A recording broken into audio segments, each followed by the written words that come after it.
नमस्कार. आवडीचे खाणे आणि राजकीय ताणेबाणे या कार्यक्रमामध्ये आपलं स्वागत आहे. आणि आज आमचे गेस्ट आहेत भाजपचे प्रदेशाध्यक्ष चंद्रशेखर बावनकुळे. खरं पाहिलं तर गेले काही दिवसांपासून चंद्रशेखर बावनकुळे सातत्याने भाजपचा प्रचार करत आहे, सभा घेत आहे, संघटनात्मक बैठका घेत आहे आणि त्यामुळे त्यांना अशा पद्धतीने निवांतपणे बसून चहा किंवा कॉफी घेण्याची वेळ फार कमी मिळत आहे. आणि आज ते एबीपी माझासोबत चहाच्या कपासह राजकीय गप्पा मारणार आहेत. सर, गेल्या काही दिवसांपासून तुमचा सतत दौरा सुरू आहे आणि संघटनात्मक दौरे तुम्ही करताय आणि बैठकाही घेत आहेत, सभाही घेत आहेत. निवांत क्षण काही मिळत आहेत? निवांत तर काही मिळत नाही, परंतु कधीकधी पारिवारिक एखाद्या कार्यक्रमात जर गेलो, जसं आज मी एका पारिवारिक कार्यक्रमात आलो, तर एक थोडा निवांत आहे म्हणून तुमच्याही चर्चा करतो आहे. प्रत्येक राजकीय पक्ष निवडणुकीमध्ये आपल्या स्वतःसाठी काही टार्गेट ठेवतं आणि त्या टार्गेटला अचीव करण्याचा प्रयत्न करते. मात्र तुम्ही टार्गेट गेल्या अनेक दिवसांपासून आम्ही पाहतोय 45+ सतत तुम्ही बोलताय. टार्गेट एवढा मोठा असल्यामुळे थोडी चिंता पण वाटते, थोडा टेन्शन येते त्याबद्दल. सर, काही चिंता वाटत नाही, कारण मोदीजींना देशाचं पंतप्रधान करण्याकरता संपूर्ण देशाने आपलं मन बनवलेलं आहे. मोदीजींच्या नावाचं सुप्त वादळ, सुप्त सुनामी ही समाजामध्ये, गरीब माणसामध्ये, मध्यमवर्गीयामध्ये आहे. मोदीजीच विकसित भारत करू शकतं अशी गॅरंटी लोकांना आहे आणि मोदीजींनी गॅरंटी दिली आहे की विकसित भारताची. त्यामुळं 10 वर्ष मोदींचे आणि 55 वर्ष काँग्रेसचे अशी जेव्हा तुलना लोक करतात तेव्हा आम्हाला चिंता असत नाही. त्यामुळं मोदीजींनी एवढी शिदोरी दिली आहे आम्हाला प्रचार करण्याकरता की एक जरी गोष्ट मोदीजींनी केलेली सांगितली तरी लोक आम्हाला मतं देण्याकरता उत्सुक असतात. मला वाटतं फार चिंतेची गरज नाही आहे. 45+ होतील. खरं पाहिलं तर जेव्हा महायुतीची जागा वाटपाची चर्चा सुरू झाली तर भाजपचा जो संख्याबळ दोन्ही इतर मित्र पक्षांपेक्षा खूप जास्त होतं. तर असं वाटलं होतं की भाजप मागच्या वेळेला 2019मध्ये साधारणपणे 26 जागांवर लढलेलं होतं, तर यंदा भाजप 32, 33, 34 जागांवर लढेल आणि इतर जी दोन्ही पक्ष आहेत त्यांना 1 अंकी जागांवर समाधान मानावं लागेल. मात्र तसं झालं नाही. भाजपचा मोठेपणा मानावा की मित्र पक्षांचा दबाव जास्त होता? पक्षाचा अध्यक्ष म्हणून 34 जागेची मागणी माझी होती, आमची पक्षाची होती. आमच्या कोर ग्रुप जो असतो राज्याचा त्यांची 34 जागा मिळाव्या अशी सर्वांची मागणी होती. पण एकनाथजी शिंदे यांनाही सन्मान असला पाहिजे. 13 खासदार घेऊन ते सुद्धा आमच्यासोबत महायुतीमध्ये आहेत, राज्याचे मुख्यमंत्री आहेत आणि मग त्यांचाही सन्मान आहे. अजितदादा 42 आमदार घेऊन पक्षामध्ये म्हणजे महायुतीत आले आहे. त्यांनाही 6 आमदार जर पकडलं एका लोकसभेला तर 6 सीट त्यांनाही मिळाव्या. पक्षाने शेवटी थोडा त्या ठिकाणी आपली महायुतीचे जे काही जागा वाटप आहे ते करताना मोठ्या भावाच्या भूमिकेत आम्ही आलो. आणि जेव्हा मोठ्या भावाच्या भूमिकेत आपण जातो तेव्हा काही गोष्टी ह्या मागे याव्या लागतात. आपले संस्कारच आहे, घरात असो की सार्वजनिक जीवनात. मोठा भाऊ म्हटल्यानंतर काही गोष्टीची कॉम्प्रोमाइज करावे लागतात. तुम्ही मोठा भाऊ आणि भाजपनं मोठंपणा केला असं म्हणतायत. मात्र भाजपवर त्याच वेळेस आरोपसुद्धा झाले की मित्रपक्षांच्या जागा वाटपांमध्ये तुम्ही ढवळाढवळ केली, हस्तक्षेप केला. आता जसं रामटेकचं उदाहरण दिलं जातं की जरी शिवसेनेला जरी मतदारसंघ गेला तरी उमेदवार तुम्ही आणून दिला त्यांना. त्याच्यानंतर हिंगोलीमध्ये वेळेवर तुम्ही उमेदवार बदलायला, भाजपच्या दबावामुळे उमेदवार बदलावा लागला, जाहीर केलेला उमेदवार. यवतमाळ वाशिम संदर्भात म्हटलं जातं की भावनाताई गवळी यांना भाजपचा विरोध होता आणि म्हणूनच भावनाताई गवळी यांना उमेदवारी मिळू शकलेली नाही, असे अनेक आरोप तुमच्यावर झाले, पक्षावर झाले. बिलकुल चुकीचं आहे. हे मात्र खरं आहे की आम्ही महायुतीचे उमेदवार ठरवताना, भाजपचे उमेदवार ठरवताना शिवसेना आणि अजितदादांना विश्वासात घेतला आहे. शेवटी महायुती म्हणून जेव्हा लढतो तेव्हा आपण एका उद्दिष्टाकरता लढतो. एकही सीट आपली कुठेही रॉंग साईड येऊ नये किंवा ती सीट कमी होऊ नये, एकाने कमी जास्त करायचं असतं. म्हणून त्या ठिकाणी जिंकण्याचा फॉर्म्युला आहे. याचा अर्थ असा नाही की एकनाथजीचे सर्व उमेदवार जिंकले नसते, पण राजकारणामध्ये कुठलीही रिस्क घेऊ नये. थोडं मागे पुढं पाऊल झालं चालतं. आम्ही 4 उमेदवार बदलले. असं नाही की भाजपने उमेदवार नाही बदलले. एकनाथ शिंदेजींनी बदलले 4 उमेदवार.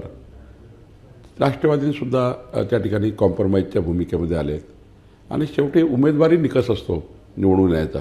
मोदीजींना प्रधानमंत्री करायचं आहे, पण उमेदवारसुद्धा तेवढाच महत्त्वाचा असतो. त्यामुळं आम्ही सर्वांनी बसून भाजप, शिंदेजी आणि अजितदादा या तिघांनी बसून योग्य पद्धतीने उमेदवाराचं चयन केलं आहे. आमचे उमेदवार त्यांना माहिती आहे आणि त्यांचे उमेदवार आम्हाला माहिती आहे. त्यामुळं मला वाटतं आम्ही जेव्हा युतीचा प्रचार करू तेव्हा सर्व आपसात बसून केलं पाहिजे. भाजपने मित्रपक्षांच्या मतदारसंघाचं सर्वेक्षण केलं होतं असे आरोप झाले होते की भाजपने सर्वेक्षण केला आणि खोट्या सर्वेक्षण रिपोर्टचा आधार घेऊन आमचे उमेदवार बदलायला लावले, आमचे मतदारसंघ हिसकावले असा आरोप शिवसेना, एकनाथ शिंदे साहेबांसोबतची जी शिवसेना त्यांच्याकडूनही झाले आणि विरोधकांनी तर या आरोपांचं म्हणजे फार जोरात पुनरुच्चार केला. एकनाथजी 13 खासदार घेऊन महायुतीमध्ये आले. 13चे 15 झाले, पण 13चे कमी झाले नाही. सर्वेक्षणाचा प्रश्न आहे तर आम्ही जॉईंटली, त्यांनी 48 सर्वे केले, आम्हीसुद्धा 48 सर्वेक्षण केलं. पण शेवटी त्यांच्या पक्षाचा अधिकार त्यांना आहे. त्यामुळं आमच्या पक्षाचा अधिकार आम्हाला आहे. पण थोडं त्यांचंही मत घेणं आवश्यक आहे महायुतीमध्ये. शेवटी उमेदवारबद्दल सुद्धा चर्चा करणं आवश्यक आहे. तशी चर्चा आम्ही केली आहे. म्हणजे तुम्ही 48 मतदारसंघाचा सर्वे केला. तुम्ही तुमच्या सर्वेचा एक आधार किंवा त्याच्यामध्ये जी माहिती आली ती शिवसेनेला कळवली होती. त्यामध्ये शिवसेनेची माहिती आम्ही घेतली, आमची माहिती त्यांना दिली, दोघांची माहिती अजितदादांनी दिली, तिघाची माहिती आम्ही सर्वांनी घेतली आहे. त्यामुळं असं काही झालं नाही की आम्हाला तिघांचे एकामेकाला माहीत नाही.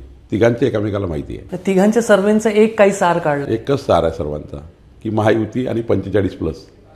महायुतीमध्ये जागा वाटपाचा 3 पक्षातला तिढा सुटत नव्हता. मात्र एक चौथ्या मित्राची एंट्री होण्याची शक्यता निर्माण झालीच होती आणि राज ठाकरेंनी पाठिंबा दिलेला.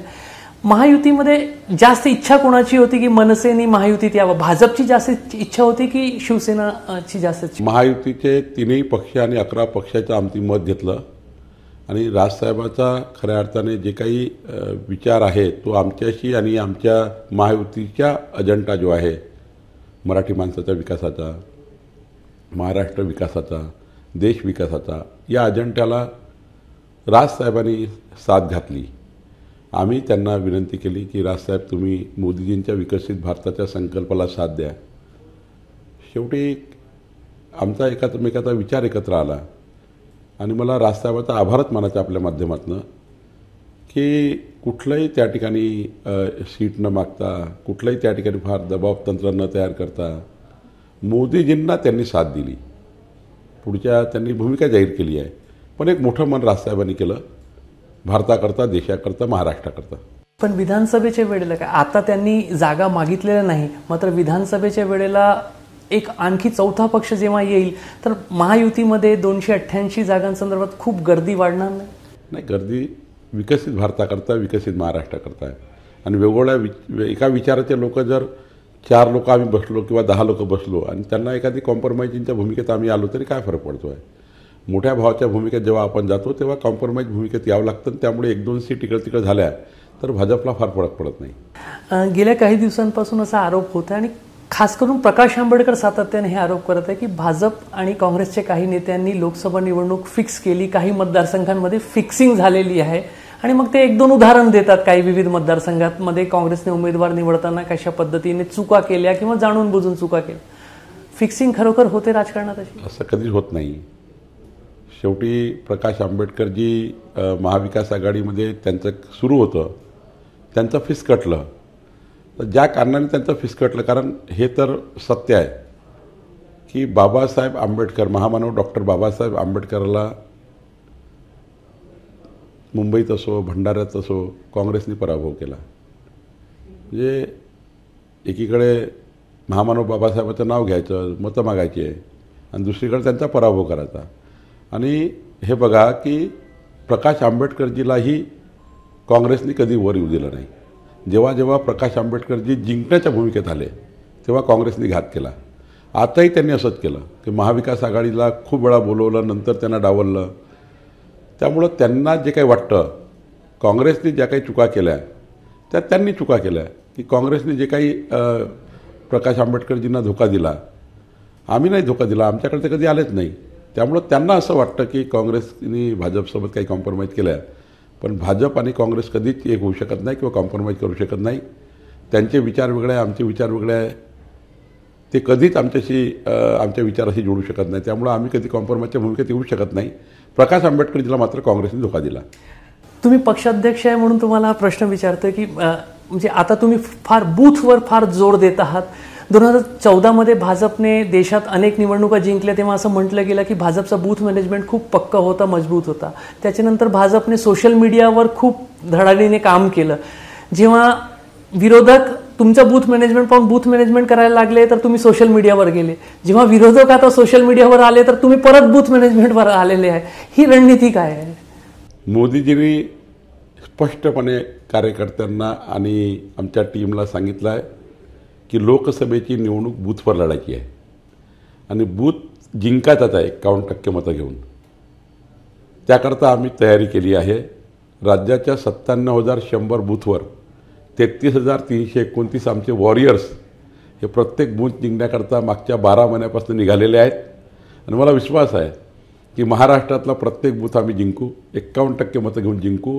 आमची महायुती प्रत्येक बूथ जिंकेल आणि प्रचंड विजय आम्हाला मिळेल, मोठा विजय आम्हाला मिळेल.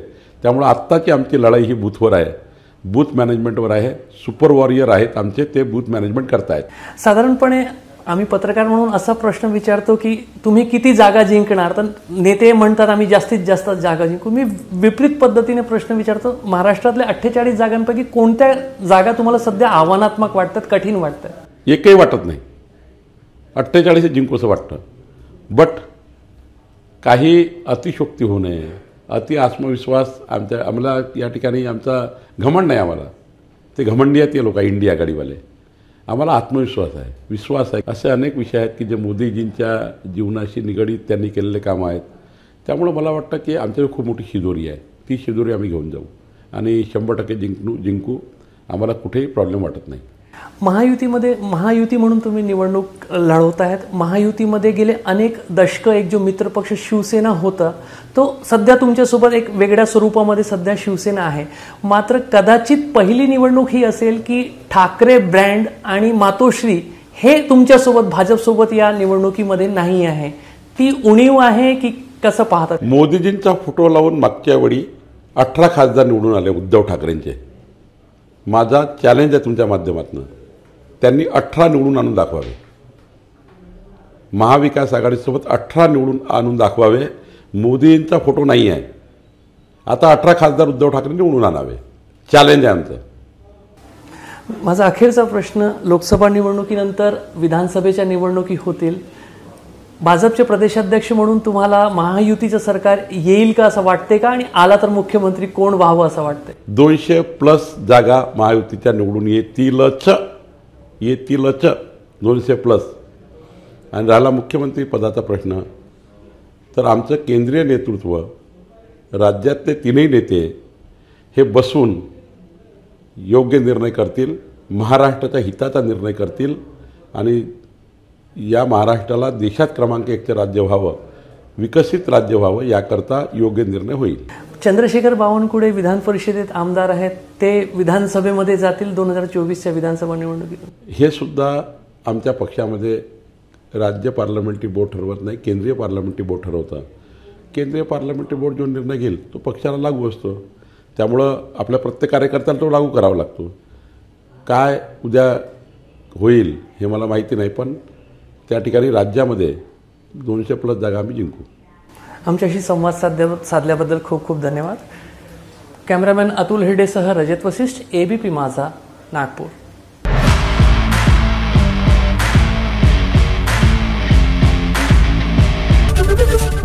ABP माझा, उघडा डोळे बघा नीट.